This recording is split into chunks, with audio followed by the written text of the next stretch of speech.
Hello friends, super magic રસોઈમાં મિત્રો હું આપનું સ્વાગત કરું છું। આજે હું એકદમ ટેસ્ટી આવી આપણે સ્વાદિષ્ટ દૂધ સુખડીની રેસીપી તમારી સાથે શેર કરું છું। તો તમને ચોક્કસ આ વિડીયો ગમશે, ગમે તો લાઈક કરજો, શેર કરજો અને સબસ્ક્રાઈબ કરવાનું તો ભૂલતા જ નહીં। અને મિત્રો બાજુમાં રહેલું બેલ આઇકનને પણ પ્રેસ કરજો, જેથી કરીને લેટેસ્ટ વિડીયોની માહિતી તમને મળતી રહે। તો મિત્રો હવે એના ઇન્ગ્રેડિયન્ટમાં આપણે જો 1 કપ આપણે રોટલીનો લોટ લીધો છે, એની સામે એટલું જ આપણે 1 કપ ઘી લીધું છે અને દૂધ છે, ગોળ છે પોણો કપ જેવો, દેશી ગોળ છે એટલે પોણો કપ લીધો છે। તમે જો પેલો કોલ્હાપુરી ગોળ વાપરતા હો ને તો તમારે 1 કપ પણ લઈ શકો છો। ચણાનો લોટ છે, કાજુ બદામ છે। તો હવે આપણે બનાવવાનું ચાલુ કરીએ। તો પહેલા તો આપણે ગેસ ઓન કરી અને એક નોન સ્ટિક પેન લેશું અને ગેસની ફ્લેમ આપણે સ્લો રાખશું। અને આ જે ઘી લીધું છે એમાંથી જ આપણે 2 ચમચા ઘી લઈ અને કાજુ બદામને રોસ્ટ કરવાના છે, ઘીમાં જ શેકવાના છે। જો તમે કાચા ઉમેરશો ને એના કરતાં આ રીતે રોસ્ટ કરીને નાખશો ને તો એકદમ સરસ એનો ટેસ્ટ આવે છે। અને આ રીતે આપણે 1/4 કપ જેટલી મેં બદામ લીધી છે, એને પહેલા આપણે રોસ્ટ કરશું, કેમ કે બદામને કાજુ કરતાં વધારે ટાઈમ લાગે છે। આ રીતે સ્લો ફ્લેમ ઉપર જ આપણે એને અંદર સુધી ફ્રાય થાય ને ત્યાં સુધી આ રીતે આપણે એને હલાવતા કરી લેશું।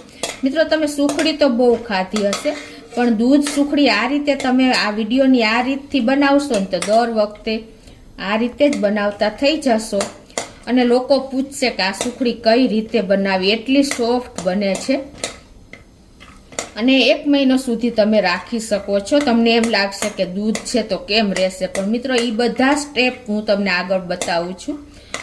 અને જે દાંત વગરના માણસો હશે ને એ પણ ખાઈ શકશે, એટલી સોફ્ટ થશે। તો આ રીતે આપણે સ્લો ફ્લેમ ઉપર ચલાવતા બદામને ફૂલે ને ત્યાં સુધી રોસ્ટ કરવાની છે। તો આપણી થોડી બદામ શેકાઈ ગઈ છે, 60-70% જેવી। તો આ સ્ટેજે આપણે કાજુ 1/4 કપ લીધા છે ને એને પણ આ સાથે જ આપણે રોસ્ટ કરી લેશું। તો 2 થી 3 મિનિટ જેવું થયું છે સ્લો ફ્લેમ ઉપર અને આપણા બધા કાજુ અને બદામ બંને સરસ જેવો રોસ્ટ થઈ ગયા છે। એવી સરસ સ્મેલ આવે છે ને મિત્રો કે આ રોસ્ટ થાય ને તો એનો ટેસ્ટ પણ અનેક ગણો વધી જાય છે। હવે આને આપણે આ રીતે ઠંડા થવા દેશું। તો હવે આપણે જે વાસણમાં સુખડી ઠારવાની છે ને એ પ્લેટને આપણે ગ્રીસ કરી લઈએ ઘી નાખીને। તો આ રીતે આપણે એને સરસ ફરતી ગ્રીસ કરી લઈએ। આપણા કાજુ બદામ પણ ઠંડા થઈ ગયા છે, તો એને આપણે આવી રીતે આપણે પીસ કરીને નાખશું ને તો ઘણા વડીલોને દાંત નથી હોતા તો ખાઈ નથી શકતા, એના માટે આપણે આનો ઓન ઓફ કરીને પલ્સ મોડ ઉપર ક્રમ્બલ કરી લેશું। અને બાળકોને પણ ઘણી વખત નથી ભાવતા, એટલે આ રીતે તમે તૈયાર કરશો ને તો ખબર પણ નહીં પડે। હવે મિત્રો ઘણી વખત જો આપણા કાજુ બદામ રોસ્ટ કર્યા ને એ ઘીમાં વાસ આવતી હોય છે, એટલે તમારે જો ન અનુકૂળ હોય તો કાઢી નાખવાનું અને આપણે જે ઘી લીધું છે ને એ જ ઘી આપણે આમાં નાખી દેશું। 2 ચમચી જેવું ઘી બાકી રાખશું, પાછળથી જોઈને તો એડ કરશું। અને હવે આમાં આપણે સીધો લોટ નહીં નાખીએ, કેમ કે જો ઠંડુ ઘી હોય છે અને આપણે લોટ નાખી દઈએ છીએ ને તો લોટ ચીકણો થઈ જાય છે, એટલે આપણે સેજ સતપ જ કરવાનું છે। ઘી વધારે પડતું ધુવાળા નીકળે ને એવું પણ નથી કરવાનું, નહીતર આપણો લોટમાં વાસ આવશે। તો આ રીતે જો આપણે ઘીમાં ગરમ થયું છે કે નહીં ખબર કેમ પડે, તો આ રીતે તમે થોડોક લોટ નાખશું ને તો જો આપણું ઘી અત્યારે પરફેક્ટ ગરમ છે। તો હવે આપણે આટલું જ ઘી ગરમ કરીને અને લોટ નાખશું એટલે બિલકુલ તમારો લોટ ચીકણો નહીં થાય। તો આપણે અત્યારે 1 કપ રોટલીનો ઝીણો લોટ લીધો છે ને એ નાખતા જાશું અને ગેસની ફ્લેમ સ્લો રાખીને આપણે આ શેકવાનો છે। બિલકુલ આપણે મીડિયમ ફ્લેમ ઉપર પણ નથી શેકવાનો, નહીતર શું થશે કે તમારો લોટ કાચો રહેશે। આ રીતે આપણે હલાવતા જાશું અને લોટને શેકી લેશું। અત્યારે આપણને લોટ કઠણ લાગે છે, પણ જેમ લોટ શેકાતો જશે ને એમ લોટ લૂઝ થતો જશે, કેમ કે જેમ ગરમ થશે એમ વધારે થોડુંક ઘી છૂટું પડશે। જો મિત્રો હજી આપણે લોટ તળિયે બેસેલો જ છે અને એકદમ ચોટેલો છે, અને કલર પણ વ્હાઈટ છે. જેમ જેમ શેકાતો જશે ને એમ કલર પણ ચેન્જ થતો જશે, ઘી પણ છૂટું પડશે અને લોટ એકદમ ફ્લફી થતો જશે. જો મિત્રો હવે થોડોક આપણો લોટ ફ્લફી થયો છે. અને ધ્યાન રાખજો કે સ્લો ફ્લેમ જ રાખવાની છે. જો તમે વધારે ફ્લેમ ઉપર શેકશો ને તો તમારો લોટ અંદરથી કાચો રહેશે ને ઉપર લાલ થઈ જશે. અને મિત્રો આ સુખડીની વિશેષતા શું છે ખબર છે તમને? કે કોઈ પણ આઈટમ તમારે 10-15 દિવસમાં બગડી જાય છે, પણ આ સુખડી એક એવી વસ્તુ છે ને કે તમે એને મહિનો દિવસ સુધી રાખીને પણ દરરોજ એક પીસ ખાઈ શકો છો. અને આ એટલી તાકાત આપે છે ને કે પહેલાના વડીલો આપણે આ રીતે જ સુખડી બનાવીને જ બાળકોને કે બધા લેતા, પણ અત્યારે લોકો બહારનું ન્યુટ્રિશન લે છે. એટલે આપણે આ બહારથી જે એનર્જી બહાર લઈ આવી છે ને એનાથી પણ આ વિશેષ છે. તો તમે આ રીતે જો આપણે ઘરે બનાવશું ને તો બાળકોથી માંડીને વડીલો બધાને એનર્જી પૂરતી મળી રહેશે. તો જો આપણો લોટ થોડો એવો શેકાઈ જ ગયો છે, 50% જેવો. હવે આપણે આમાં એક સિક્રેટ વસ્તુ નાખીએ છીએ જેનાથી ટેસ્ટ પણ અનેક ગણો વધી જાય છે અને કલર પણ બહુ સરસ આવશે. એ છે ચણાનો લોટ. તો આપણે 2 ચમચી જેવો જ ચણાનો લોટ નાખશું અને એને આપણે આ રીતે મિક્સ કરી લેશું.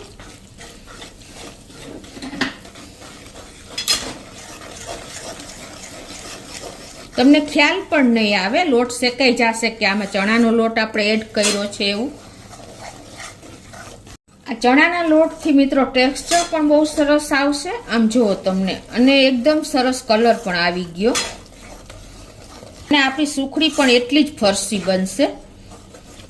જો મિત્રો હવે આપણો લોટનો કલર પણ ચેન્જ થઈ ગયો છે. આપણે ગોલ્ડન કલર શેકવાનો છે, વધારે પડતો એકદમ લાલ નથી કરવાનો, નહીંતર કડસી લાગશે સુખડી. હવે આ સ્ટેજે આપણે જુઓ 5 મિનિટ જેવું થયું છે અને લોટ પણ સરસ શેકાઈ ગયો છે. તો હવે આપણે જે ઘી બચાવ્યું હતું ને એમાંથી 1 ચમચી જેવું ઘી બાકી રાખશું અને 1 ચમચી નાખી દેશું.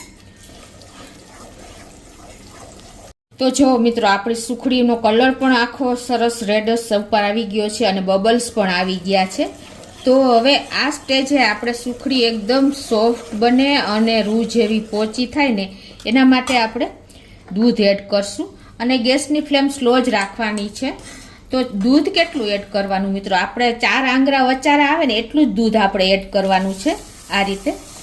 અને એને આપણે કન્ટિન્યુ આ રીતે ચલાવતા રહેશું. અને તમને એમ લાગશે કે દૂધને હિસાબે સુખડી આપણી વાસ આવશે કે બગડી જશે, પણ બિલકુલ આપણે દૂધ આમાં બાળી જ નાખવાનું છે. સ્લો ફ્લેમ ઉપર આપણે કન્ટિન્યુ ચલાવી અને આ રીતે આપણે એને દૂધના જે સફેદ ભાગ છે ને બળી જશે ને ત્યાં સુધી આપણે એને શેકશું લોટને. આવું કરવાથી જુઓ મિત્રો આપણા લોટમાં પણ જારી આવી જશે અને લોટ બધો આપણો ઉપર આવી જશે. તો જો આપણું બિલકુલ દૂધ બળી ગયું છે અને એકદમ સરસ આપણો લોટ શેકાઈ ગયો છે. તો હવે આપણે ગેસને બંધ કરી દેશું. અને હવે મિત્રો આપણે ગેસ તો બંધ જ કરી દીધો છે. આ ગરમ છે ને એમાં જ આપણે જે ડ્રાયફ્રૂટનો પાવડર બનાવ્યો છે ને એ નાખી દેશું અને એને આપણે મિક્સ કરી લેશું. તો હવે આને આપણે આ રીતે ઠંડો થવા દેશું, પછી જ આપણે ગોળ એડ કરશું. અને મિત્રો બીજું શું છે ખબર છે કે આપણે આ ઠંડો થયા પછી ડાયરેક્ટ આપણે આમાં ગોળ નાખી દઈએ છીએ તો શું થાય છે, ઘણી વખત ગાંગડી રહી જાય છે કે આપણે બરાબર મિક્સ નથી થતો, આપણો હાથ પણ મિક્સ કરવામાં રહી જાય છે. તો આજે હું તમને એક અલગ જ રીતે ગોળ કઈ રીતે સરસ મિક્સ થઈ જાય ને સુખડીમાં એ રીત બતાવું છું. તો હવે એને આપણે એક બીજું પેન જાડું લઈ અને એમાં આપણે આ જે 1/4 કપ ગોળ લીધો છે, દેશી છે ને એટલે મેં 1/4 કપ લીધો છે કેમ કે વધારે ગળ્યો હોય છે. તો આપણે આમાં ગોળ નાખી દેશું અને હવે ગેસની ફ્લેમ ઓન કરીને અને સ્લો ફ્લેમ ઉપર આપણે આને ખાલી મેલ્ટ જ કરવાનો છે, બહુ વધારે પાયા જેવો નથી કરવાનો. એટલે આ રીતે આપણે એને સાવ સ્લો ફ્લેમ ઉપર મેલ્ટ થાય ને એટલે આપણે તૈયાર કરી લેશું આ રીતે. તો જો આપણે આટલો જ ગોળ મિક્સ કરવાનો છે, તમને ખ્યાલ આવી ગયો? આપણે કણી બિલકુલ ન રહીએ ને એટલો જ આપણે કરવાનો છે, મેલ્ટ જ કરવાનો છે. અને જો હવે આપણે ગેસની ફ્લેમ બંધ કરી દેશું અને આ ગોળને આપણે ડાયરેક્ટ આપણે સુખડીમાં જ નાખી દેશું જે લોટ શેકેલો છે ને એમાં. આ રીતે કરવાથી મિત્રો તમારો ગોળ એકદમ સરસ સુખડીના લોટ સાથે મિક્સ થઈ જશે અને બિલકુલ કણી નહીં રહે અને સરસ આપણે હાથ પણ નહીં રહી જાય એટલું સરસ મિક્સ થશે. તો આ રીતે હવે આપણે બધું મિક્સ કરી લેશું. ઇઝીલી મિક્સ થઈ જશે કેમ કે આપણો લોટ પણ ઠંડો થઈ ગયો છે. જો ઘણા લોકો શું કરે છે, ગરમ લોટમાં જ ગોળ નાખી દેશે એટલે સુખડી એકદમ કઠણ થઈ જાય છે. પણ હંમેશા લોટ 1-2 મિનિટ ઠંડો કરી નાખવાનો અને આ રીતે તમે ગોળ મેલ્ટ કરીને નાખશો ને તો સાવ ઠંડો લોટ હશે ને તો પણ પ્રોબ્લેમ નહીં આવે. જુઓ એકદમ સરસ આપણો લોટ મિક્સ થઈ ગોળ મિક્સ થઈ ગયો છે ને મિત્રો. હવે આને આપણે જે વાસણ ઘી વાળું ગ્રીસ કર્યું છે ને એમાં નાખી દેશું.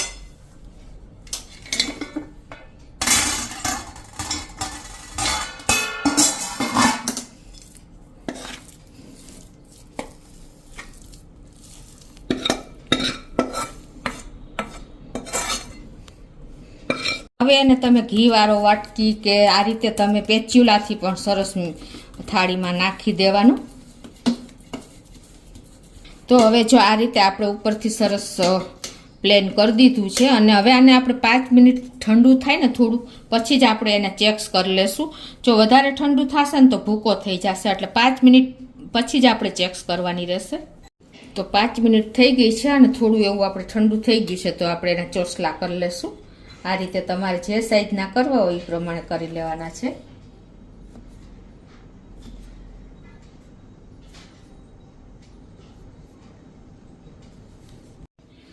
તો જો આપણે સુખડી 15 મિનિટ જેવું થયું છે અને ઠંડી થઈ ગઈ છે તો તમને ખોલીને પણ બતાવી દઉં મિત્રો કે આપણી સુખડી કેટલી સોફ્ટ બની છે.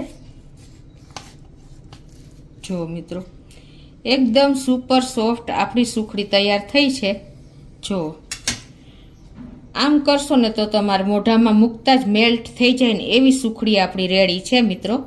તો તમને ચોક્કસ એક વખત આ વિડીયોની રીતથી ફોલો કરજો અને તમને મારો વિડીયો ગમે તો લાઈક કરજો, શેર કરજો અને સબસ્ક્રાઈબ કરવાનું તો ભૂલતા જ નહીં.